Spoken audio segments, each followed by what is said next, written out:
Hey, good morning. This is Brother Mark with your Word for Wednesday. Let's tell a little Marine Corps story. About 20 years ago, a little more than 20 years ago, I was a private first class at the time, stationed down at Camp Lejeune, North Carolina, and 2nd Light Armored Recon Battalion. Some of y'all are still out here, you know. And some of you were with me when this happened. Early one morning, they called me to the company first sergeant's office. Y'all started giving me trouble.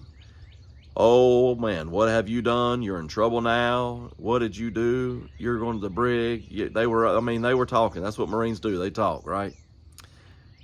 So I go up there and I report to his office. At attention. He tells me at ease.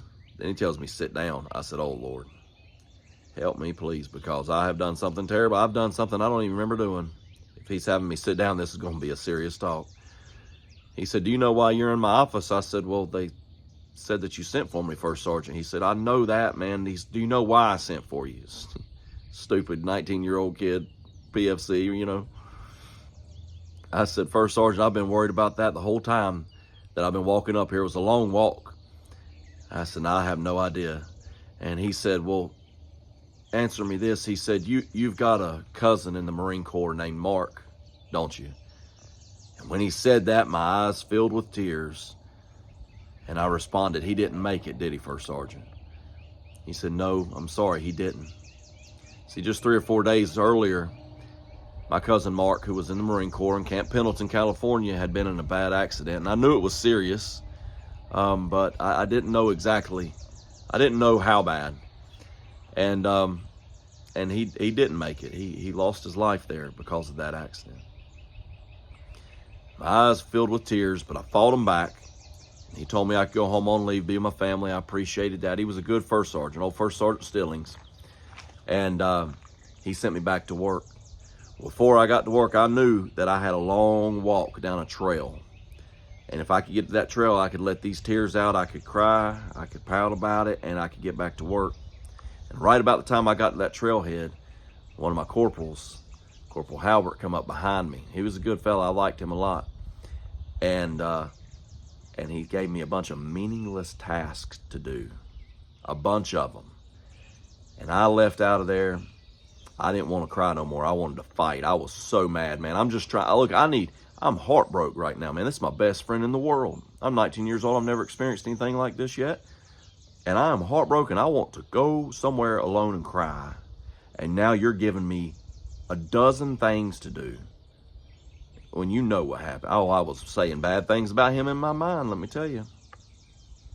Well, hindsight's 20/20. And I realize now, and I realized not long after that just a few months after this fact, we were going to be in Iraq, in the Al Anbar province. We were going to lose some guys, and we did lose some guys. And you know, we lost those guys, and we had to keep our head up and keep pushing forward because there was a mission.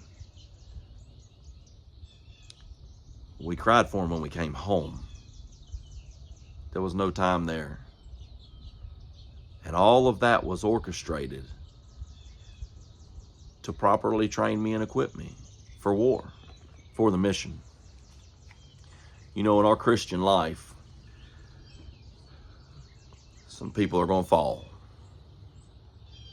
Some people are going to fail us. Some people are going to disappoint us. This is life in general.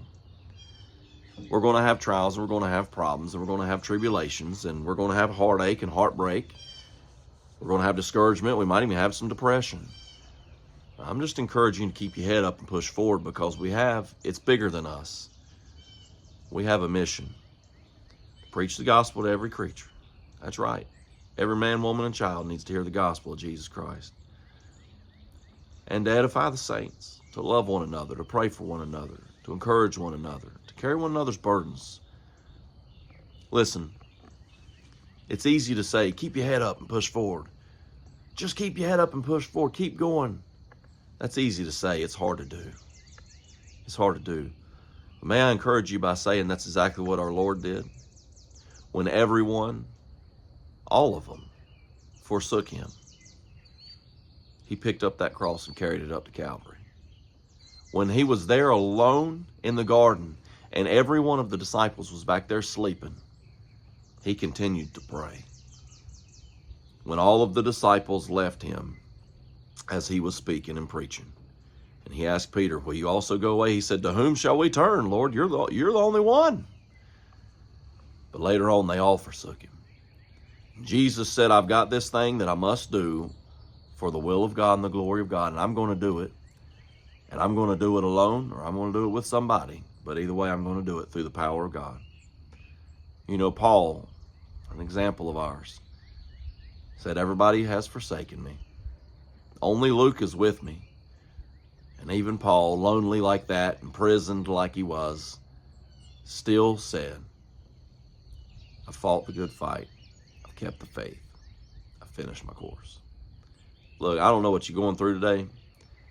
I don't know what you're going through that happened a long time ago that you're still dealing with today, but I'm going to tell you this, keep your head up. Keep pushing forward. Because what we have to do is far more important than anything that we can deal with in this world on a day-to-day. Cast your cares down at Jesus' feet. Let him carry your burdens.